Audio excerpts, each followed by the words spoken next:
Halo pagi businesspreneur semuanya. Oke, nah jadi di sesi pagi ini kita mulai lagi bisnis Q&A-nya di jam 8 sampai jam 9 pagi selama bulan Ramadan ini. Jadi teman-teman bisa join di Senin dan Rabu di jam 8 sampai 9 pagi. Nah, di sesi yang hari ini kita bersama Pak Budi Isman. Nah, di sesi ini teman-teman bisa tanya jawab apa aja terkait dengan bisnis, terkait juga dengan misalkan teman-teman ingin bertanya bagaimana sih membangun bisnis tuh yang bisa sustainable, yang profitable. Nah, itu bisa ditanyakan di sesi ini juga di 1 jam ke depan. Kemarin juga kita ada posting di Instagram ya, dan udah terima beberapa pertanyaan juga nih dari teman-teman. Oke,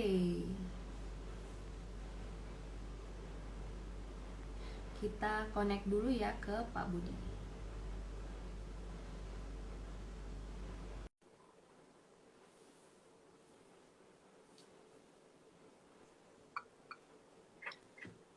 Pagi Pak. Pagi Melisa, apa kabar? Baik Pak. Pak Budi apa kabar Pak? Baik, baik. Ini udah banyak pertanyaan masuk kayaknya semalam ya. Iya bener Pak. Iya, tapi bagus. Udah banyak kok tadi di feednya bisnis.id juga udah masuk ya. Betul. Ya, Udah ada ya. beberapa pertanyaan masuk dari semalam Pak. Oke. So, menarik sih pertanyaannya. Saya lihat nanti 1, 2, 3, 4 ya. Cukup banyak sih. Mudah-mudahan ada waktu ya kita jawabnya semuanya. Bener Pak. Iya. Oke, ini balik kita pagi ini ya. Kita mulai aja, Mel, Melisa. Oke, baik Pak. Pagi businesspreneur semuanya, wadah Mbak Amel juga. Pagi Mbak Amel.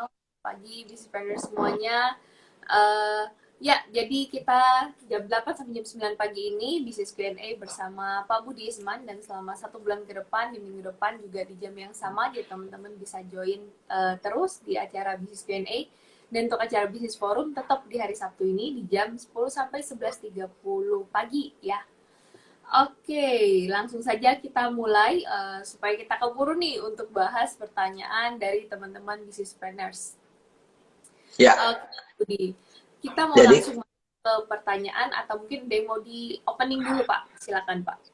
iya sebetulnya di bisnis Q&A bulan puasa ini mungkin separohnya saya akan mungkin sebagian di depannya saya berikan serial ini ya, serial tips dan juga sekaligus mungkin caranya kita scale up atau membangun bisnis yang bisa di apa namanya di scale up ya, dibesarkan ya.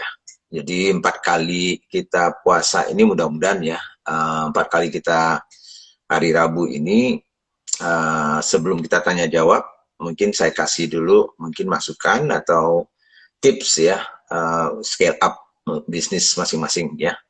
Yes. Jadi mungkin pertama selamat pagi semuanya. Mudah-mudahan saya nggak tahu ini sudah banyak yang masuk ya. Mudah-mudahan ada manfaatnya dan memang uh, bulan puasa ini kita balik ke jam 8 pagi ya. Kemudian 4 kali yang dengan saya minimal ya. Dengan Pak Baskoro kan juga ada ya nanti hari Senin. Ya.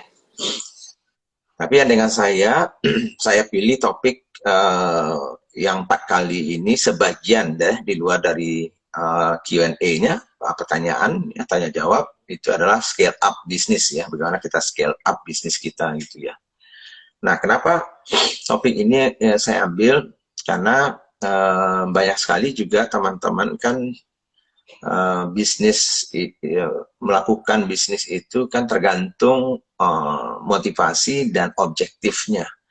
Nah, jadi mungkin saja ada orang yang bangun bisnis itu ya mungkin hanya karena ya kepepet gitu ya. Pokoknya ya daripada nganggur, ya, jadi saya coba dagang kecil-kecilan atau apapun lah ya. Jadi mungkin tidak direncanakan. Ada juga yang mungkin karena ya orang tuanya bisnis, ya dia juga ikut bisnis sehingga dia mencoba-coba untuk ikut bisnis. Ada juga yang memang mungkin sudah direncanakan pengen bisnis gitu ya. Jadi memang dia tidak pengen kerja ya. Dari awal dia sudah mau bisnis. Ya. Kemudian yang keempat biasanya juga ada yang mungkin dulu kerja gitu ya. Tapi mungkin apapun alasannya dia tidak lagi kerja, maka dia berbisnis gitu. Nah, kalau mau scale up kita bisnis kita, mau besar misalnya ya, maka tentunya ada beberapa persyaratan yang menurut saya ya pengalamannya selama ini lebih dari 10 tahun ya saya membantu teman-teman yang terutama yang kecil ya, entrepreneur, UMKM gitu ya, untuk menjadi besar. Mungkin ada beberapa tips ya, atau beberapa poin yang biasanya ada 6 sebetulnya ya, yang saya lihat selama ini, yang saya lihat mungkin bisa scale up. Jadi siapa sih yang bisa scale up bisnisnya gitu ya. Nah, tentunya nanti kita bisa tanya jawab yang lain-lain juga, tapi saya kasih dulu sebagian waktu saya dalam 4 kali pertemuan di bulan puasa ini mengenai scale up bisnis ini. Nah, banyak sekali yang saya lihat ya teman-teman yang kita bantu scale up bisnisnya melalui inkubasi, bisa juga melalui akselerasi ya yang kita lakukan selama ini. Ada yang berhasil dia scale up, ada juga yang tidak. Jadi jangan pikir bahwa yang saya bantu itu semuanya berhasil, tidak ya. Karena itu pelajaran juga untuk teman-teman. Jadi keberhasilan dari kita scale up bisnis, membangun bisnis itu tidak bisa diharapkan dari orang lain gitu ya. Orang lain bisa membantu, tetapi yang paling penting itu adalah dari kita sendiri. Ya, jadi mungkin kalaupun Anda di mentor sama Bill Gates, Elon Musk, atau Mark Zuckerberg, Warren Buffett, belum tentu juga berhasil kalau dari diri kita sendiri juga tidak. Tapi Anda disupport oleh siapapun, ya kadang-kadang tidak perlu pun, kadang-kadang disupport pun, mungkin ada chance-nya untuk berhasil. Jadi artinya apa? Start pertama itu tentunya dari cara kita berpikir, gitu ya. Cara kita berpikir dan tujuan kita ke depan dalam membangun bisnis itu. Jadi mental, mindset, dan mimpinya itu menjadi kunci juga di awal-awal. Itu yang saya lihat.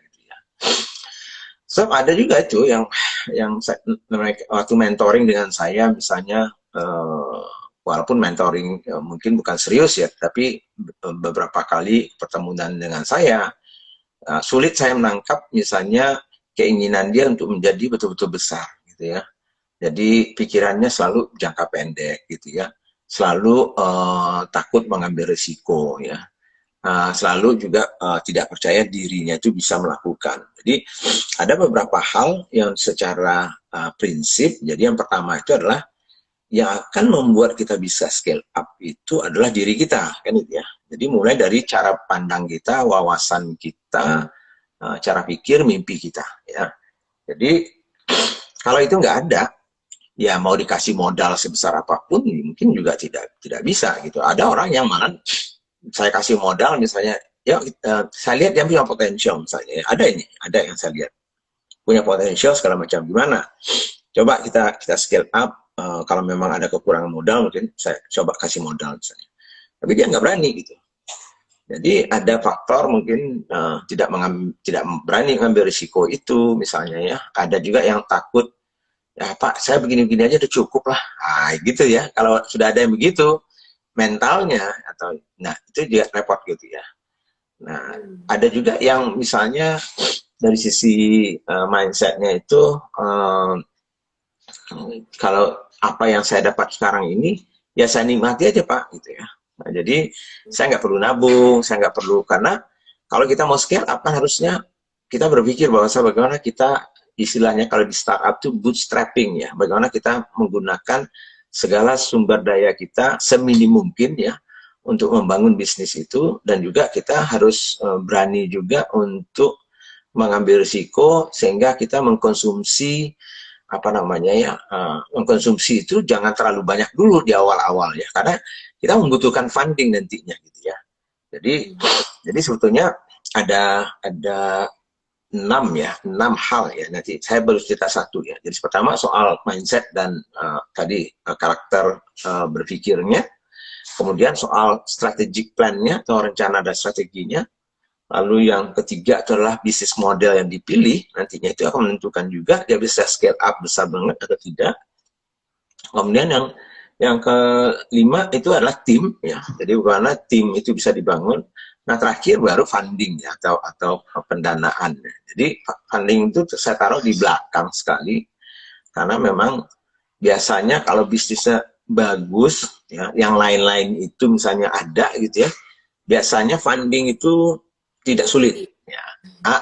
Tidak sulit maksud saya, walaupun kita nggak punya fund sendiri, cuman yang seperti yang saya bilang, kalau di awal-awal kita bisnis ini harusnya kita juga punya sikap yang mau berhemat gitu ya, sehingga makin banyak dana yang hasil dari bisnis kita itu bisa diputar kembali menjadi sebuah snowball effect gitu ya istilahnya ya, snowball effect, sehingga kalaupun suatu saat kita misalnya tidak bisa misalnya mencari fundingnya atau dana dari luar, maka minimal dengan dana kita itu kita sudah mulai masih bisa scale up ya, walaupun mungkin kecepatannya tidak. Saya kasih contoh 2 ya, mungkin sebetulnya banyak ya, tapi yang baru aja kemarin juga saya repost ya, video singkat lucu-lucuannya si nih Haus gitu ya, Gufron dan kawan-kawan ya, gimana sejarahnya dia bangun bisnis di awal gitu misalnya contoh ya. Nah itu kan berarti kan sudah di scale up kan. Salah satunya ya telah kita lihat ya, contoh-contoh orang-orang misalnya dulunya itu grupnya CRP, kemudian Angga sama Rizka yang di Agrinesia, Yuzak yang misalnya di Sasa Food gitu ya, banyak lagi sebetulnya yang lain-lain ya, kemudian Haus ya, yang dekat-dekat dengan saya tentunya itu ya, karena saya terlibat banyak ya dengan mereka. Nah jadi kalau saya lihat itu ada kesamaannya gitu ya, kalau kita lihat ya. Jadi teman-teman yang bisa scale up itu baik yang langsung kebetulan saya terlibat maupun yang hanya terlibat sedikit, tapi saya bisa lihat polanya ya. Salah satunya kan misalnya mereka itu mau berkorban dulu gitu ya. Jadi tidak menikmati hasilnya dulu ya, sehingga dana dari hasil misalnya keuntungannya gitu ya, mereka bisa putar kembali sebanyak-banyaknya. Nah, contohnya Haus itu kan awalnya kan juga duitnya juga nggak seberapa, boleh dikatakan hanya mencoba satu outlet ya, mereka modali gitu ya. Nah tapi kemudian ya karena nggak punya duit ya mencari investor untuk setiap outletnya pertamanya. Tapi setiap keuntungan yang didapatkan dikumpulin sampai satu saat dia bilang, ya saya nggak perlu lagi sebetulnya outlet ini didanai oleh investor lain kan itu, sehingga mereka bisa membangun sendiri. Nah persoalannya adalah kalau mereka juga nantinya ingin besar, berarti mereka juga harus punya strategi kan itu ya, dan planningnya. Jadi kalau saya lihat misalnya teman-teman yang saya sampaikan tadi itu, dari awal pun waktu saya coba melihat mereka, membantu mereka, mentor mereka sudah punya ada rencana-rencana itu. Nah tinggal ya biasanya kalaupun saya membantu mereka itu lebih banyak membantu mungkin mempertajam, mungkin melihat opportunities mana lagi, barrier apa mungkin yang perlu ya.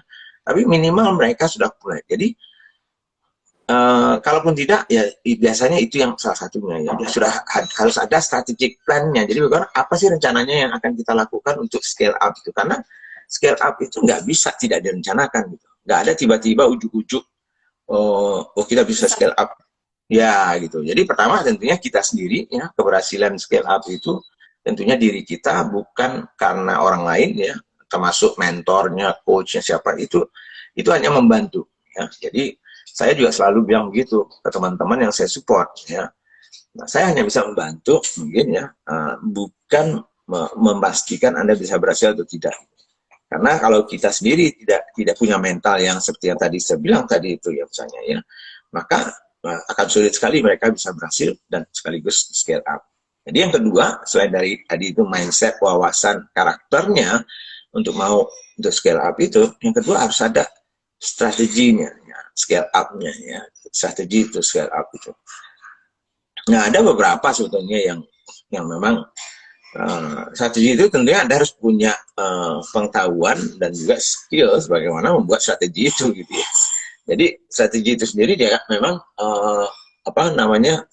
tidak bisa dibuat begitu saja, harus clear juga goalsnya apa, strategic plan-nya bagaimana dan segala macamnya itu harus ini gitu ya, harus bisa dibuat ya secara baik. Nah tentunya harus punya pengetahuan tentunya. Nah itu mungkin butuh belajar, mungkin juga perlu mentor dan segala macam kalau Anda belum bisa melakukannya itu ya. Jadi saya ingat saya punya dulunya itu saya punya bukan dulu ya, masih ada sih sekarang triple value ya, triple value your business workshop saya yang offline gitu kan gitu ya. Nah itu kan sebetulnya bagaimana kita meningkatkan bisnis kita itu nilainya berkali-kali lipat gitu. Jadi sebetulnya itu scale up dalam cara yang lebih besar gitu. Nah sehingga pada saat dari di situ saya selalu mengajarkan salah satu tentunya yang penting banget itu adalah membangun strategi yang tepat gitu ya untuk scale up-nya itu. Walaupun ada 10 faktor ya kalau di triple value itu yang akan kita utak-atik, tapi yang penting tuh teman-teman tuh belajar dulu bagaimana sih membuat strateginya dan dalam strategi itu apa saja yang harus kita masukkan sehingga kita nantinya kita bisa eksekusi dan scale up. Nah, jadi mungkin itu yang kedua ya, yang penting gitu ya. Nanti mungkin tentunya ada soal bisnis model yang tepat itu apa? Ya, seperti yang saya sampaikan, tidak semua bisnis model itu bisa di scale up gitu. Ya, jadi kita harus paham juga bisnis model mana yang tepat untuk bisnis kita. Kemudian bisnis prosesnya juga harus kita bangun supaya betul-betul ya seperti yang saya cerita, kalau kita chief everything officer bisnis modelnya ya nggak mungkin kita bisa scale up kan gitu ya. Ya berarti kita mengejarkannya sendiri. Kemudian dan membangun tim, kemudian funding ya. Nah mungkin minggu depan kita bicarakan yang lain gitu ya. Tapi yang hari ini sedikit saja saya berikan untuk yang pertama ya. Untuk minggu pertama ini mengenai soal karakter, mindsetnya, mimpinya, kemudian soal bagaimana strateginya kita diskusikan di minggu depannya gitu ya. Nah sekarang kita bisa nih masuk ke pertanyaan-pertanyaan dulu gitu, karena kan nggak mungkin saya bahas semuanya pagi ini. Nanti kita coba lihat pertanyaan yang sudah masuk malam tadi, Malaysia.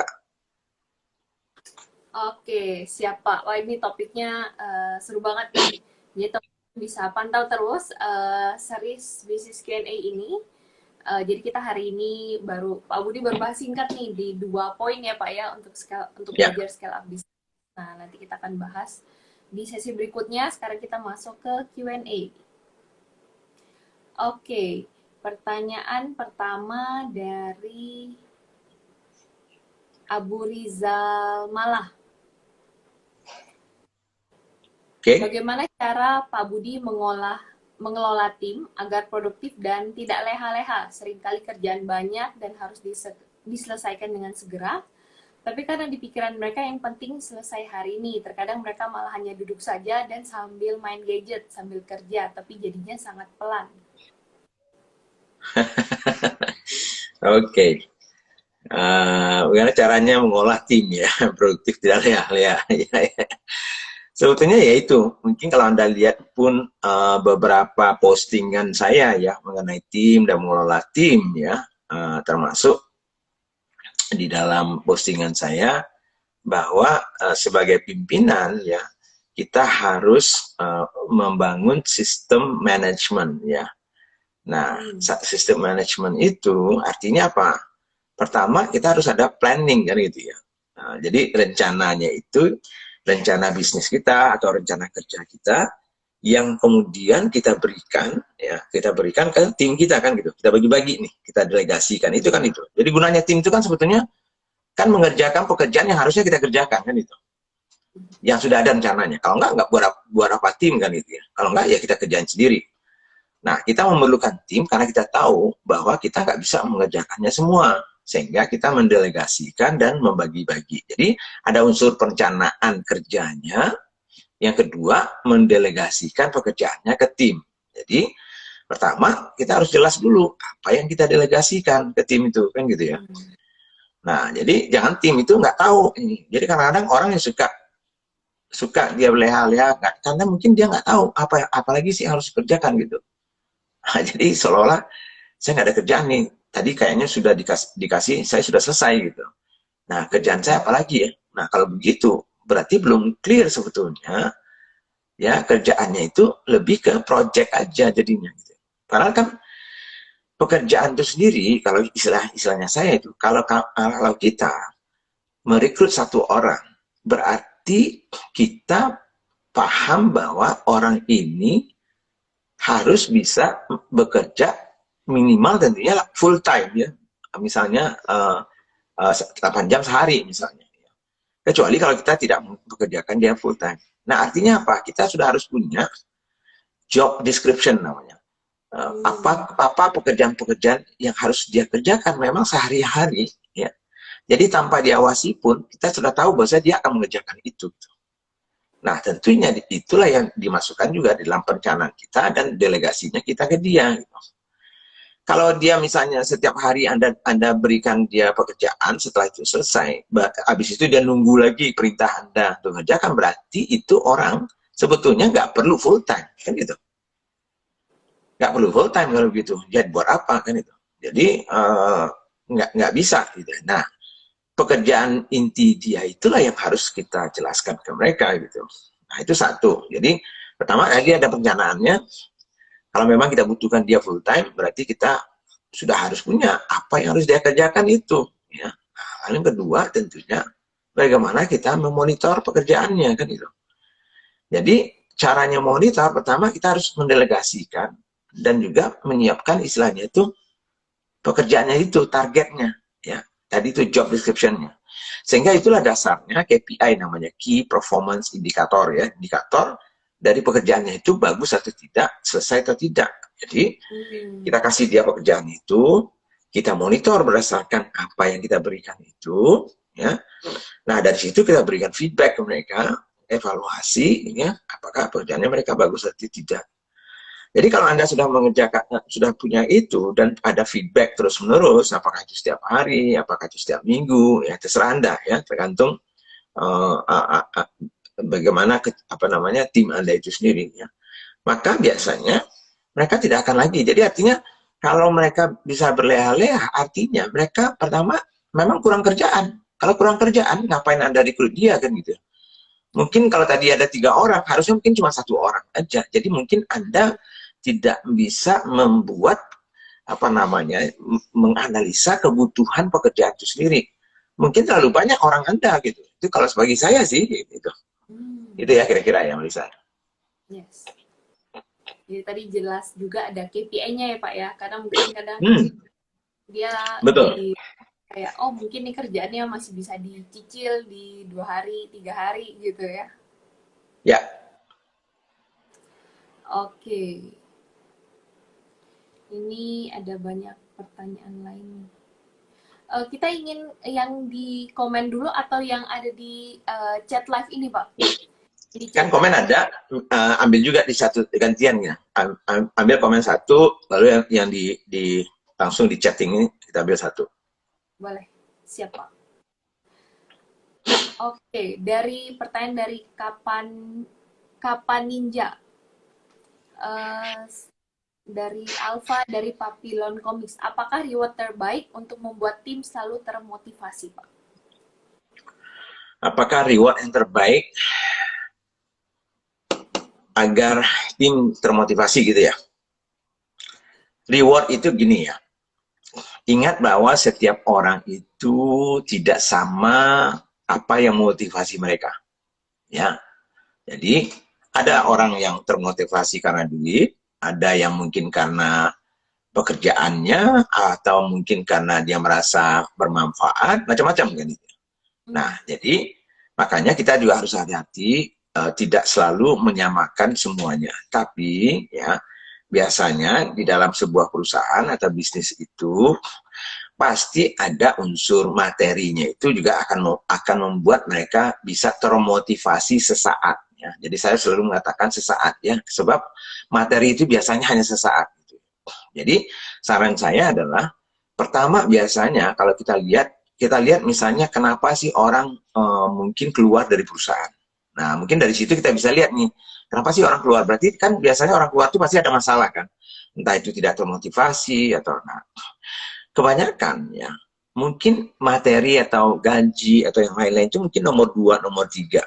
Nah, biasanya yang membuat orang masih termotivasi tinggal di situ, bekerja di tempatnya itu pertama adalah pekerjaannya sendiri juga menarik gitu. Ya, jadi tidak boring. Yang kedua, biasanya bosnya juga baik. Ya, baik itu dalam arti bukan bukan baik itu semuanya nggak ada masalah gitu, nggak pernah marah-marah, bukan itu maksudnya. Baik itu adalah leader yang baik, leader yang benar gitu. Nah, leader yang benar itu bisa memotivasi, bisa mementor, bisa memberikan arahan ya, mengevaluasi, memberikan feedback. Jadi banyak ya faktor-faktor leader yang baik. Jadi selain dari tadi pekerjaan sendiri juga menarik, yang kedua biasanya bosnya ya itu leader yang baik gitu. Yang ketiga adalah lingkungan kerja itu, lingkungan kerja dan budaya kerja gitu ya. Budaya di perusahaan itu akan membuat orang termotivasi atau tidak.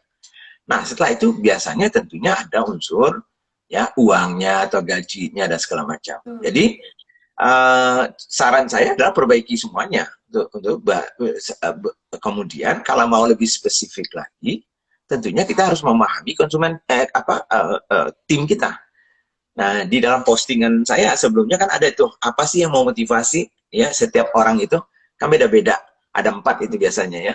Satu adalah misalnya happiness ya, pekerjaan yang menggembirakan. Jadi artinya dia akan termotivasi kalau dia bisa gembira mengerjakan pekerjaan itu. Jadi kalau pekerjaan itu tidak akan membuat dia gembira, ya itu dia tidak akan termotivasi.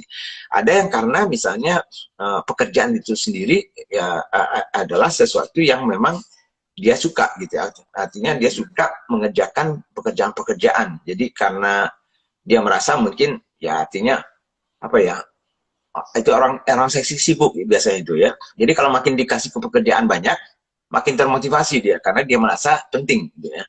Merasa dihargai itu. Jadi ada orang yang malah dihargai masih pekerjaan banyak gitu. Kalau orang lain mungkin banyak yang nggak suka kan dikasih pekerjaan lagi. Aduh, ini kan gue udah banyak nih. Tapi banyak juga yang saya temui yang malahan sangat termotivasi, sangat terima kasih dia karena itu merasa ada unsur kepercayaan kan gitu. Nah, biasanya yang ketiga juga motivasi orang mungkin karena achievement itu sendiri, achievement pencapaiannya. Nah, itu biasanya orang-orang yang kompetitor ini, orang-orang yang apa? Yang nggak suka kalah, ya, kompetitif gitu ya, suka bertarung gitu ya. Jadi dia akan sangat termotivasi kalau pekerjaan-pekerjaannya itu akan terlihat hasilnya gitu.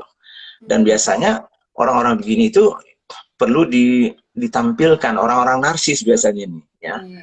Nah, jadi kapan perlu misalnya diumumkan, wah ya ini sudah menyelesaikan pekerjaannya dengan baik, ini dia menjadi juara 1, salesnya yang terbaik, nah kayak gitu gitu. Nah itu dia menjadi makin semangat gitu ya, jadi dipuji gitu ya, dipuji. Nah ada juga yang keempat kan gitu, yang biasanya adalah orang yang karena dia termotivasi kalau dia merasa apa yang dia kerjakan itu bermanfaat gitu, ya, untuk orang lain gitu ya. Nah jadi bukan soal materinya, tetapi kalau ini ada manfaatnya, saya akan sangat termotivasi mengerjakan pekerjaan. Nah kita kan punya empat-empatnya. Setiap manusia itu punya empat-empatnya, cuman ada biasanya satu atau dua yang lebih dominan. Nah kalau kita tahu tim kita itu yang mana yang dominannya, mungkin motivasi ya, reward yang kita berikan itu disesuaikan dengan itu. Jadi tidak perlu harus materi gitu. Ya. Oke, kita move ke pertanyaan dari live chat ini ya Pak ya. Ya. Ya, pertanyaan pertama dari Happy Meal Empasi. Ya.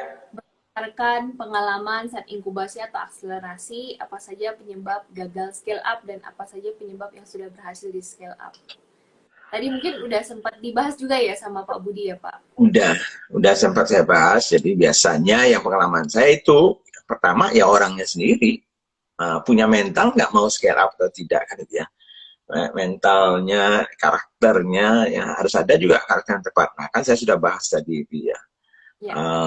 Kemudian juga soal ada nggak kita bisa nggak membuat strategi yang tepat untuk scale up itu. Ada soal bisnis modelnya nanti kita bahas ya. Bisnis proses, tim dan biasanya funding ya. Nah jadi kita baru bahas tadi soal lebih ke mindset ya, karakter yang tepat gitu ya kita bahas. Nah mungkin minggu depan kita bahas yang lainnya gitu. Yes. Oke, jadi dari Happy Meal pasti bisa ikutin terus nih. Kita akan bahas lebih lanjut di sesi minggu depan. Oke. Kemudian dari Bini Bans, Pak. Lebih utama mana? Growth atau sustainability untuk stage awal bisnis? Ya kalau awal-awal bisnis ya sudah pasti awalnya dijalankan kan itu ya. jadi kalau cuma rencana aja nggak ada gunanya gitu. Jadi pertama dijalankan ya. Menjalankan itu artinya ya kita harus yang pertama tentunya kita harus ada stepnya tentunya ya. Artinya produk kita itu memang tepat, solusi untuk konsumen yang tepat gitu ya, segala macam ya. Kalau Anda belajar Smart Business Map udah tahu lah itu ya 12 stepnya itu ya. Nah, jadi artinya apa? Ini pertama tentunya Anda harus survive dulu kan gitu ya. Kalau mau bisnis kan gitu ya. Nah, artinya kalau survive berarti Anda produk dan jasanya itu tentunya harus menghasilkan sales revenue-nya ya. Nah, sales revenue itu tentunya ya sebanyak mungkin ya kalau kita bisa ya. Nah, tentunya setelah itu tentunya yang lain-lain kita harus bangun ya. Nah, untuk mencapai growth-nya itu tentunya apa namanya ya, banyak faktor yang harus dilakukan gitu ya. Nah, untuk membangun sustainability, jadi artinya growth-nya saja juga tidak bagus gitu. Tumbuhnya saja tidak bagus juga kalau tidak bertahan lama. Ya, jadi itu ya. Jadi kadang-kadang tergantung mindset kita tadi itu. Kita apa namanya itu horizon wawasan kita itu di mana. Kalau wawasan kita pendek, maka growth itu aja mungkin banyak teman-teman yang saya lihat misalnya bisnisnya itu yang penting tumbuhnya cepat gitu walaupun tidak sustain gitu misalnya ada yang begitu gitu ya misalnya ya banyak sekali teman-teman itu yang penting setahun itu dia sikat aja terus ya pokoknya growth setelah itu tahun kedua mati nggak masalah misalnya ya jadi nggak sustain kan itu ya karena dia ada itu yang teorinya seperti itu Melissa. Jadi ada yang mengatakan Pak pokoknya setahun itu saya harus balik modal ya. Yang penting saya balik modal dulu setahun itu, pokoknya saya hajar aja apapun yang saya lakukan, pokoknya dapat itu balik modal dulu. Setelah itu terserah mau mati atau enggak masalah. Saya bikin lagi bisnis baru. Nah, ada yang begitu tuh. Betul, Pak. Nah, terserah Anda kalau mau begitu ya juga nggak apa-apa. Artinya kalau saya sih terus saja itu bukan bisnis namanya. Itu namanya bisnis hit and run gitu ya. jadi nggak ada sustainability-nya. Jadi ngapain capek-capek mau besok pikir lagi karena belum tentu besoknya kita bisa berhasil terus kan gitu ya. Nah, jadi ini bagi saya tergantung tadi itu growth dan sustainability itu harusnya jalan bersamaan gitu ya. Kecuali kalau horizon Anda jangka pendek ya udahlah growth aja terus gitu ya. Tapi di awal-awal pasti growth dong. Artinya kita harus tumbuh artinya tapi tumbuhnya saja tidak cukup gitu kalau tidak sustain gitu ya. Yes, betul. Oke, next kita lanjut pertanyaan dari yang di komen Rahmat RD. Ya. Izin bertanya Pak, saya memiliki usaha olahan pisang. Bagaimana cara mengelola masukan dan saran customer yang berbeda-beda? Biar customer mau repeat order. Misalnya yang satu bilang terlalu manis, yang lain bilang manisnya lebih bagus ditambah lagi. Mungkin ini juga terjadi dari customer-nya beda-beda. Nah, baiknya gimana nih Pak? Iya, jadi kita memang prinsip dasar yang selalu saya bilang kita harus customer centric ya namanya. Customer centric itu artinya fokus kita harus melayani customer kita atau konsumen kita ya. Nah, cuman kalau kita layani 1 juta konsumen kita, menyesuaikan diri dengan 1 juta kemauannya mereka, akhirnya kita nggak punya bisnis apa-apa gitu. Karena nggak bisa di scale up gitu, kalau kita melayani satu-satu begitu ya. Nah, makanya penting sekali ya, kalau di Smart Business Map itu, di modul playing field, itu kan ada ya, pertama, soal pertanyaan pertama itu, what is the problem you're trying to solve? Apa problem yang ingin Anda pecahkan di konsumen Anda itu? Jadi, kemudian, konsumen yang mana nih? Ya, segmennya jelas ya, konsumen yang ini loh, yang kita mau layani loh, lalu baru kita berikan solusi yang tepat itu. Jadi artinya, kalau kita sudah paham konsumen kita ada problemnya yang kita mau berikan solusinya, dan konsumennya ini, nah konsumen itulah yang harus kita layani. Nah, jadi tentunya kita harus paham dulu problemnya apa, kan gitu. Jadi kalau misalnya tadi itu satu problem manis, misalnya salah satunya ya, problemnya manis, satu lagi nggak kurang manis gitu ya. Nah, ini masalahnya, apakah memang soal itu yang tepat, yang mayoritasnya yang mana, kan itu. Kalau saya sih, saya akan lebih banyak melakukan surveinya gitu ya. Nah, kalau 80%, biasanya saya selalu pakai 80% ya sebagai validitas dari apa yang saya survei itu gitu. Jadi kalau misalnya kita coba blind test ya, dengan tes produk kita dengan konsumen-konsumen kita. Jadi ada beberapa yang ingin kita coba tes misalnya ya. Termasuk salah satunya tingkat kemanisan misalnya. Nah, kalau tingkat kemanisan, pada saat kita mendesain produknya di awal, itu harusnya dilakukan itu dulu. Makanya kalau di Smart Business Map itu kan ada itu ya. Pada saat kita membuat solusi kan ada itu bagaimana membuat proses ya, 4 step membuat produk ya yang valid gitu ya. Ada proses konsep, ada proses validasi, baru setelah itu produksi, kemudian baru setelah itu launching kan ya. Nah, jadi proses validasi itu yang penting. Jadi kalau sudah proses validasinya benar gitu ya, masukan dari konsumen itu kita terima sih, tapi nggak bisa juga kita langsung berubah gitu ya. Coba aja Coca-Cola itu, misalnya contoh waktu saya di Coca-Cola ya, Coca-Cola itu dari hampir 150 tahun tuh. Nah, bayangkan berapa miliar ya yang sudah diminum ya, botol ya, mungkin ribuan miliar, saya nggak tahu, triliunan sejak 150 tahun lalu, dan berapa miliar orang yang sudah minum produk itu.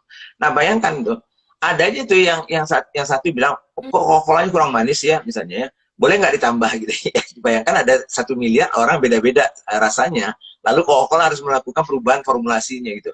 Ya mati dia, nggak mungkin kan gitu ya. Nah, jadi itu contohnya. Jadi nggak bisa kita melayani seperti itu, makanya validitasnya itu yang pertama. Jadi kalau memang mayoritasnya memang sudah suka dengan produknya kita itu, ya udah, nggak bisa dirubah. Kalau nggak akan mati kita. Ya, kita membuat berarti kita customize gitu ya. Nah, kalau customize, kalau produknya cuma 3 biji ya nggak apa-apa kita custom untuk 3 pesawat terbang ya bisa kita customize mungkin ya. Karena mungkin jumlah orang beli kan nggak setiap orang bisa beli. Tapi kalau keripik pisang kita mau customize rasanya, ada yang kurang manis, boleh kalau mau buat serinya gitu ya. Nah, jadi bisa juga dibuat varian misalnya kalau mau gitu ya. Jadi ini yang original, yang ini loh nggak dirubah misalnya. Tapi ini yang lebih manis, ini yang kurang manis, boleh aja sih. Ya, tapi saran saya ya kalau sudah valid dulu ya jangan dulu gitu. Nanti kalau memang sudah, kalau masih ngotot juga ada yang mau, boleh kasih varian. Itu salah satu caranya gitu. Yes. Jadi perlu dilihat juga yang dominan tuh yang mana ya Pak ya. Jadi kita ya itu kan validitasnya kan itu. Betul. Oke. Kemudian pertanyaan tadi dari Teh Bunga Tentram. Tadi orangnya join. Bagaimana membangun brand image bisnis kuliner dengan sistem ghost kitchen? Apakah ketidakadaan outlet memiliki pengaruh besar, Pak, terhadap brand image bisnis kuliner, terutama jika ingin menjual produk dengan harga yang lebih mahal dibandingkan kompetitor? Ya, tadi itu sebetulnya tergantung kita melihatnya itu. Kalau ghost kitchen atau outlet itu kan lebih ke channel sales-nya kita ya, channel sales dan distribution-nya kita ya. Itu kan bisnis modelnya ya. Jadi bisnis model itu pilihan kita bisnis modelnya. Jadi saya juga tidak tahu gitu ya, apakah produknya apa, misalnya brandnya bagaimana, segmen apa, misalnya walaupun segmennya katanya apa namanya menjual produk dengan harga yang lebih mahal dibanding kompetitor, oke, lebih mahal dibanding kompetitor, tapi kan tidak tahu saya segmennya seperti apa, produknya apa, sehingga fungsi dari outlet itu penting atau tidak, kan itu ya. Nah, biasanya kan ada ya kalau di belajar value creation-nya Pak Baskoro Hadi ya, di situ kan juga ada namanya path to purchase ya, perjalanan dari konsumen itu mulai memikirkan produknya sampai mereka membeli itu ada di situ ya. Nah, salah satu yang sebetulnya yang jadi pertimbangan ya itu adalah faktor orang itu membeli itu apa saja. Jadi kalau salah satu faktornya itu harus ada outletnya, gitu ya, maka ya mungkin ghost kitchen itu menjadi kurang efektif. Ya. Tapi kalau misalnya mereka nggak penting ya outletnya itu bagi mereka, jadi saya tidak bisa menjawab itu kan gitu ya. Konsumennya yang bisa menjawab itu kan itu ya. Berarti Anda harus memahami dulu konsumen Anda yang mana gitu ya. Sehingga ghost kitchen itu juga nggak ada masalah. Tapi even sekarang pun kalau dengan zaman, kalau konsep bisnis kita itu produknya orang itu tidak harus duduk di outletnya gitu ya, hanya sebagai delivery misalnya ya, asal produknya itu komunikasinya jelas, ya nggak masalah sih ghost kitchen menurut saya gitu. Jadi intinya adalah Anda yang harus mengenal dulu ya konsumennya Anda kan itu ya, baru Anda mengatakan oke, ghost kitchen ini cocok atau tidak dengan saya kan itu ya. Jadi misalnya gini, fine dining misalnya ya, saya nggak tahu fine dining itu paham atau tidak ya teman-teman gitu. Fine dining itu kan misalnya, saya nggak tahu, restoran misalnya yang mahal-mahal itu lah, restoran Prancis gitu ya. Kalau di dekat kantor saya dulu itu di Mega Kuningan itu ada Louis misalnya ya, dan segala macam. Nah kalau Louis itu dijual dengan ghost kitchen mungkin kurang tepat mungkin ya. Tapi Louis delivery mungkin masih bisa. Mungkin masih bisa, tapi walaupun saya nggak yakin Louis itu akan banyak delivery-nya, karena Louis misalnya atau Union gitu, mungkin mereka lebih banyak ya orang kesana itu karena mau fine dine gitu, duduk di situ ngobrol, betul-betul makan, menikmati yang panas langsung dengan anunya Pak. Nah kalau itu beda kan. Jadi itu Anda harus pahami konsumen Anda dulu. Gitu. Oke Pak Budi, kita lanjut ke pertanyaan dari Vicky Hidayatullah. Ya. Bagaimana membangun fondasi diri yang kuat tanpa baper, Pak? Fondasi diri itu maksud diri sendiri atau di bisnisnya ini? Kan itu pertanyaannya ya. Mungkin diri tanpa sendiri. Diri sendiri, oke. Membangun fondasi diri sih ya. Saya juga kurang paham maksudnya tanpa baper itu gimana ya. Masa membangun fondasi kita baper sih? Kurang paham saya. Mungkin ya Vicky mungkin coba yang jelaskan maksudnya fondasi diri yang kuat tanpa baper itu apa gitu ya.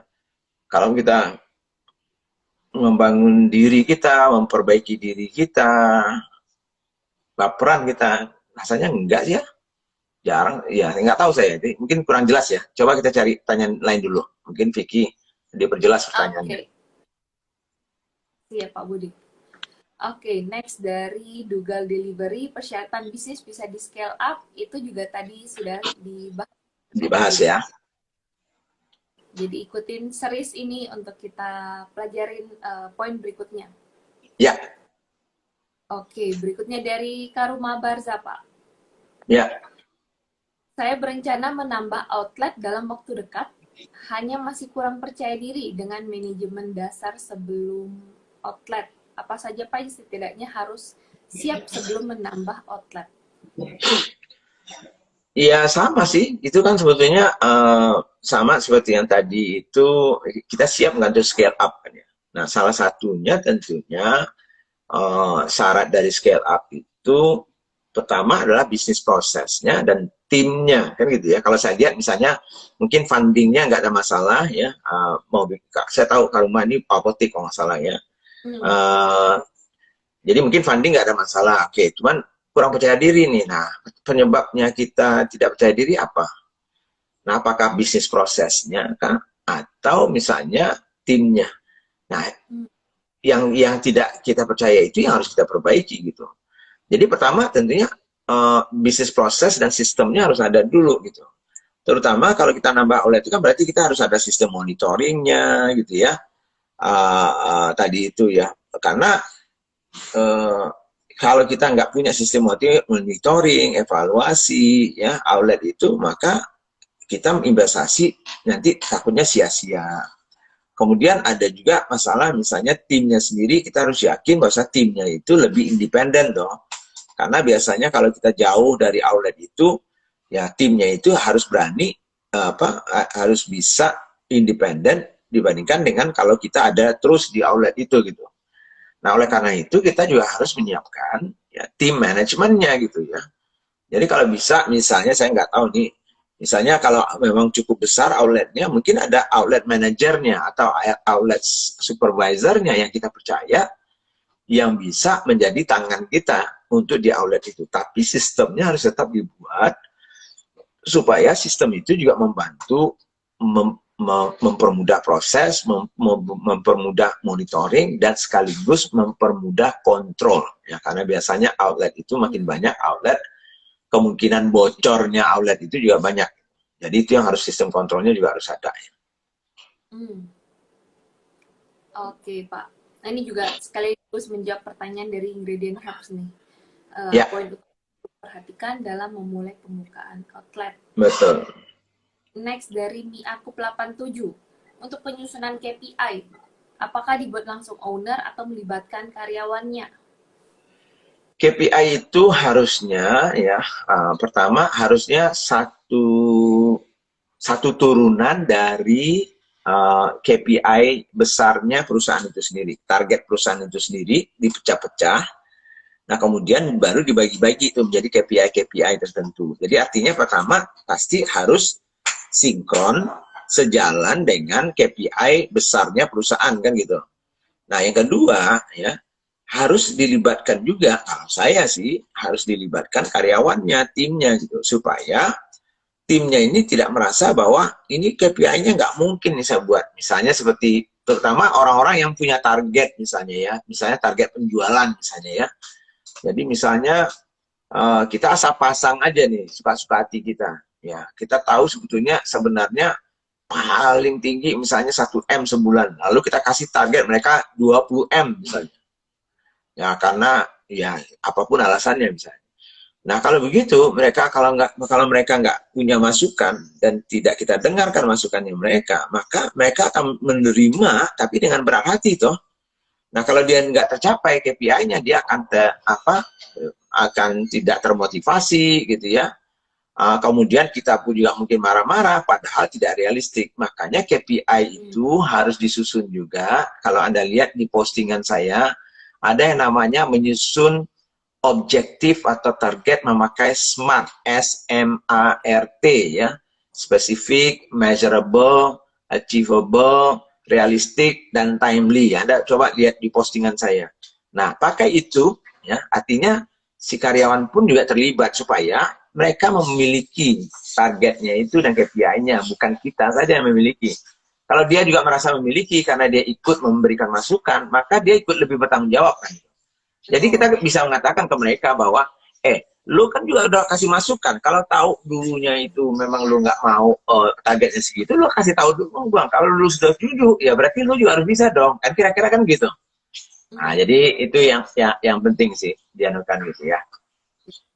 Ya mereka juga merasa memiliki angka, misalnya angka targetnya ya Pak ya, bukan cuma angkanya, angka bosnya nih gitu ya Pak. Betul, betul sekali. Betul. Oke, kita lanjut pertanyaan dari Zikro ZR. Bagaimana tips dan trik untuk mendapatkan partner baru untuk bekerja sama dalam karena selama pandemi waktu bertemu langsung sangat terbatas. Dan bagaimana meyakinkannya dan menjaga hubungan tetap baik dengan partner, Pak?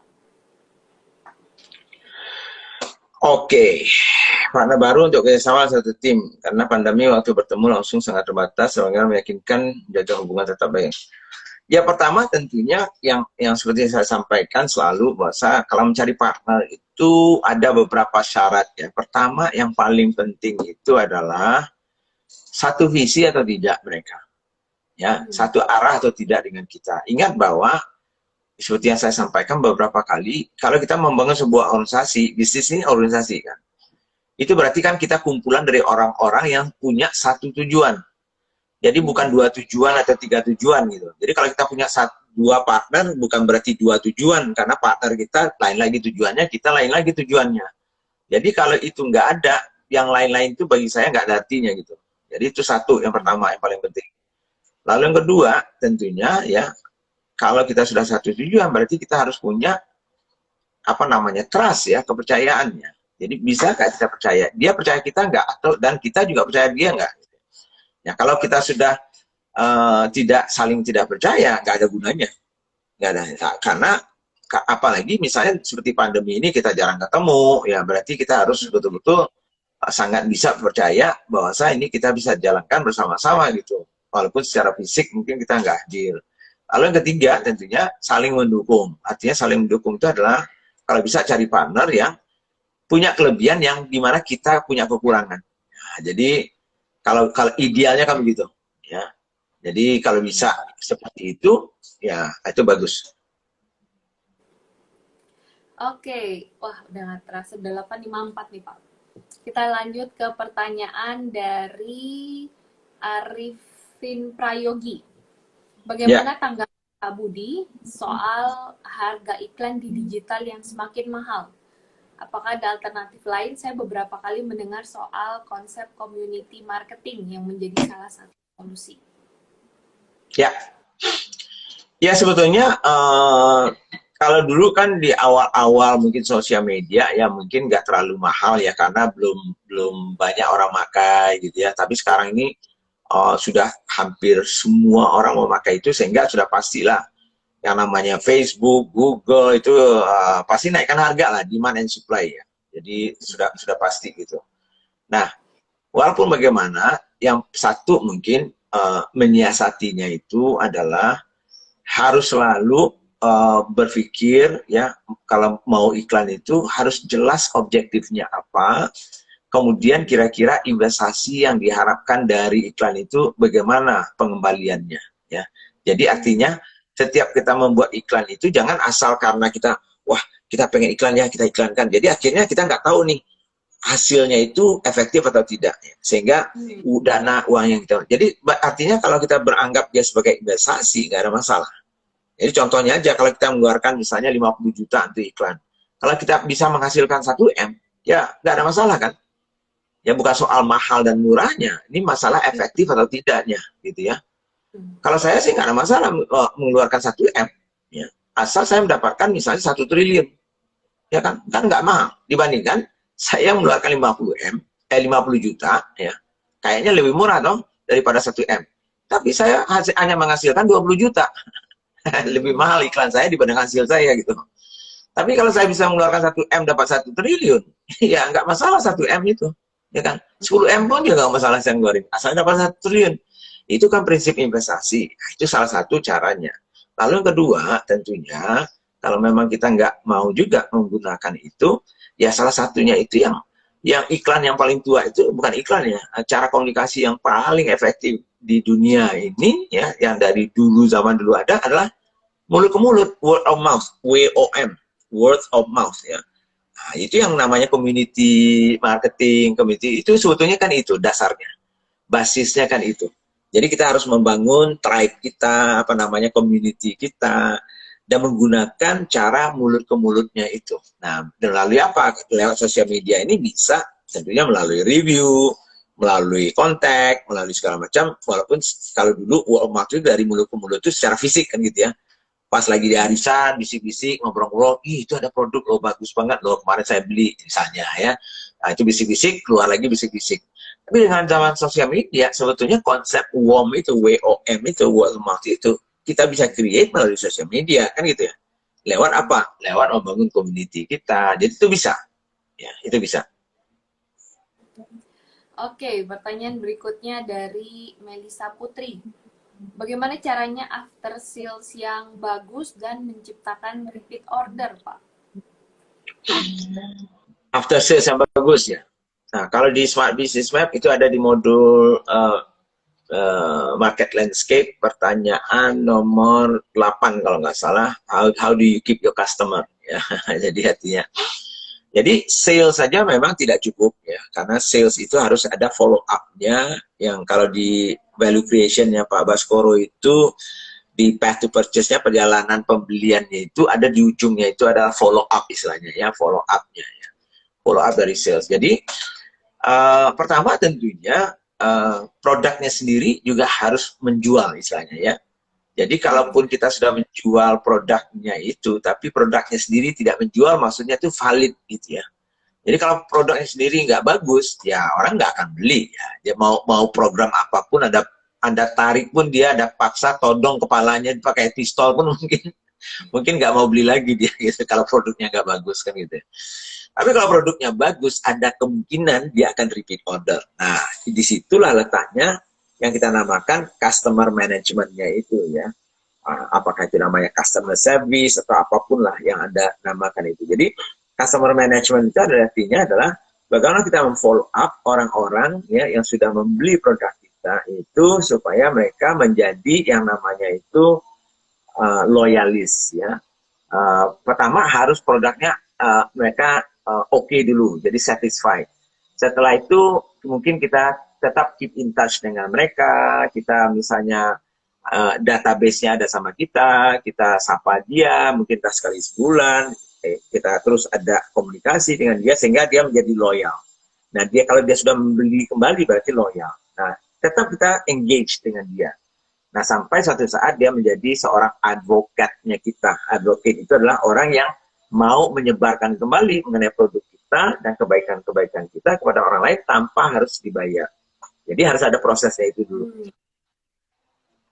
Yes. Oke, Pak Budi. Sekarang kita udah jam 9 nih, Pak. Ya. Saya mau cek dulu ke Pak Budi, takutnya setelah ini Pak Budi ada jadwal meeting lagi, Pak. Ya, ya. Jadi mungkin satu lagi bisa ya, kalau masih ada juga, asal bisa disimpan ini anunya, live Instagramnya bisa di save nggak? Yes, bisa Pak. Oke. Kita pertanyaan satu lagi dari Success People. Ya. Bagaimana kita menentukan bisnis model yang tepat untuk startup? Ya, untuk recurringnya apa ya? Recurring kali ya mungkin maksudnya. Recurring maksudnya recurring ya, recurring maksudnya. Ya, sebetulnya bisnis model itu kan macam-macam ya. Ya, saya tidak bisa menentukan yang tepat yang mana, tergantung bisnis kita apa kan gitu ya. Jadi bisnis kita apa misalnya ya. Kalau misalnya kita adalah sebuah marketplace misalnya ya. Nah, itu kan bisnis modelnya kan berbeda misalnya. Atau kita menjadi agregator dari misalnya produk-produk lain, bisnis modelnya lain juga ya. Kalau untuk recurring, berarti kan recurring itu artinya kita berharap orang itu akan terus-menerus misalnya membeli produk kita. Jadi kalau di dalam startup teknologi itu biasanya itu ada pakai subscription namanya ya. Jadi kalau Anda misalnya membuat suatu produk atau jasa, lalu Anda minta mereka menjadi subscribernya ya, subscribe, kemudian nanti mungkin mereka bayar, di mana mereka bisa bayarnya per bulan dan recurring, nggak perlu diminta setiap bulan, tapi sudah langsung membayarkan setiap bulannya, itu bisa.